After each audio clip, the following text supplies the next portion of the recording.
Adunay usa ka tawo nga nakadawat siya bag-ong sakyanan nga auto silbi regalo kadto sa igsuon niya. Tungod sa iyang dako kayong kalipay, iya dayon kining gidraiban ug miadto siya sa usa ka parking nga daghang tawo. Ya kining giparking ug nanaog siya ug miduol siya sa kabatan-on nga gatambay sa usa ka bangko ug mingon siya, "Dong, kabantay ka ba nining maong auto nga nakaparking? Kanang maong auto regalo ka na sa akong igsuon. Unsa may imuhang ikasulti niya na?" Niingon ang maong batan-on, "Sir, grabe ka nindot og kinayay mo igsuon. Grabe ka manggihatagon biday mo igsuon. Og talagsaon ra kayo ang igsuon nga makahatag og inani ka nindot, inani ka bag-o, inani ka sinaw nga auto." So, na-realize sa usa ka nakadawat sa bagong auto nga mas na-impress ang batan-on sa kinaiya o sa pagka mangyatagon sa iyang igsuon. So nibati siya kaguol tungod kay siya nagadawat siya. So niyon ang mong batan-on, "Sir, nindot man kay nimong auto. So kay bag-o man nimong auto nga nadawat, pwede ba ko musakay ani sir? O pwede ba nimo ni i-break in ihatod ko nimo sa among panimalay, sir?" So kining maong tag-iya nga nakadawat sa among bagong auto, wala nakabalibad tungod kay kabalo siya kung unsa ang feeling sa usa ka tawo nga makasakay og bagong sakyanan. So siya balibad, gipasakay niya ning maong batan-on ug gihatod niya sa panimalay. O pag-abot nila sa maong panimalay, nanaog nimong batan-on ug miingon, "Sir, pwede ba ka makahulat diri sir kay akong kuwaaw ng akong manghod kay akong ipakita ning maong auto nga gihatag sa imong igsuon."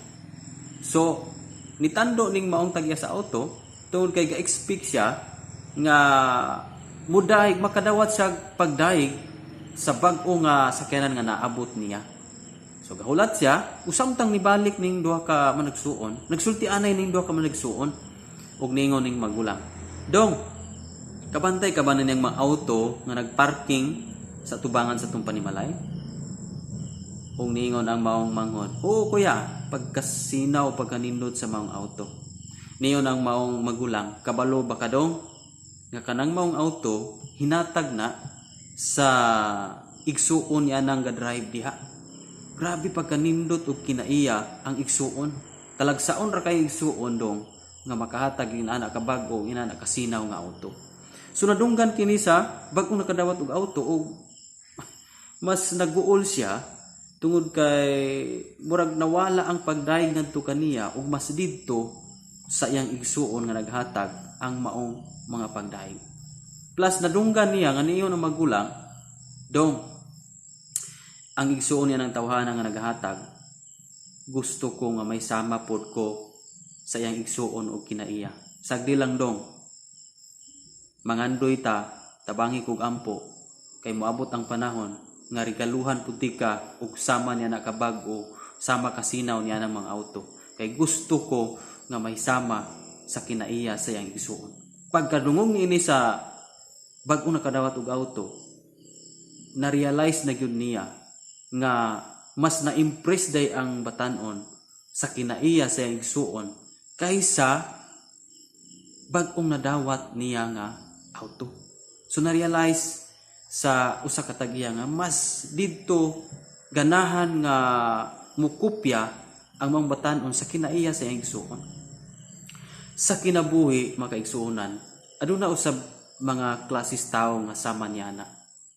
Adunay mga tao nga nag-expect sila o kanunay silang nangandoy nga makadawat og mga panalangin. Pero before ta makadawat og panalangin, mas maayo nga mahimo una tang manggihatagon. Kaya adunay mga tao nga dili sila malipay kung sila ang nagahatag. Mas ikalipay nila kung sila ang nagadawat. Pero diha sa Biblia, sayop ang kasagarang prinsipyo sa mga tao sa kalibutan. Nga kana bitaw mas ikalipay nila kung sila ang sigigdawat. Pero sa Biblia, ang prinsipyo, mas labang bulahan ang nagahatag kaysa nagadawat. Sa Buhat 20:35 na gayon siya, mas labang bulahan ang nagahatag kaysa nagadawat. Diba? So maong istorya, mas labang bulahan ang igsuon nga nagahatag kaysa nahatagan. di ba? Ang nahatagan na aksyon siya kaguol tungod kay ang usa ka batan-on mas na-impress siya sa gihatag sa igsuon o sa kinaiya sa igsuon. So sa ato pong kinabuhi, kung nagtuo ta nga ang pagdawat makapalipay sa tua, yes of course, kung makadawat ta, doon ay gutay something nga bation nga malipayon sa sulod sa atong kinabuhi. Apan, dili na makalabaw sa kalipay sa dihang ikaw mahimo mangyatagon. Kay ang usa ka tawo nga mangyatagon, matud pa sa Biblia, mas labang bulahan. Mas blessed kaayo ang tawo nga mangyatagon kaysa nga nagadawat. Buot pasabot nga kung sa usa ka tawo nga nagadawat kanunay malipayon, buot pasabot nga ang pagkamangyatagon mas labaw pa ang bation nga kalipay kung ikaw magahatag ka. Guys, balihon nato ang prinsipyo sa kalibutan. Ang prinsipyo sa kalibutan malipayon kung siging kadawat. Pero ang prinsipyo sa Biblia malipayon ka kung mangyatagon ka. So nining maong storya puli nga nakatuna nimo og nako nga ang sikreto dahil sa pagkamalipayon sa kinabuhi mao day ang paghatag ngadto sa ubang tao. Pero kung mindset nato kanunay lamang magdawat, malipayon man kayo of course, mabati magakalipay, pero taphaw lang ng kalipay ikumpara sa tao nga manghatagon. Kining tawo manghatagon dili gyud kabsan og pagkamalipayon. Kanunay yung bulahan. Di gyud masipyat ang Biblia, bulahan gyud ang tao nga manghatagon, labang bulahan ang tao nagahatag kaysa nagadawat. So guys, kung na-bless ka ni maong story, paki-comment lang sa atong comment section. And kung bago pa ka nga channel guys, be sure nga nakasubscribe ka sa ato ang channel para updated ka sa daghan pa natong mga storya. Actually, daghan na kaitang mga storya guys, bisitahan lang atong mga video. Sampingay kini sa Kristohanon nga daghan ka makatunan nga mga moral lesson.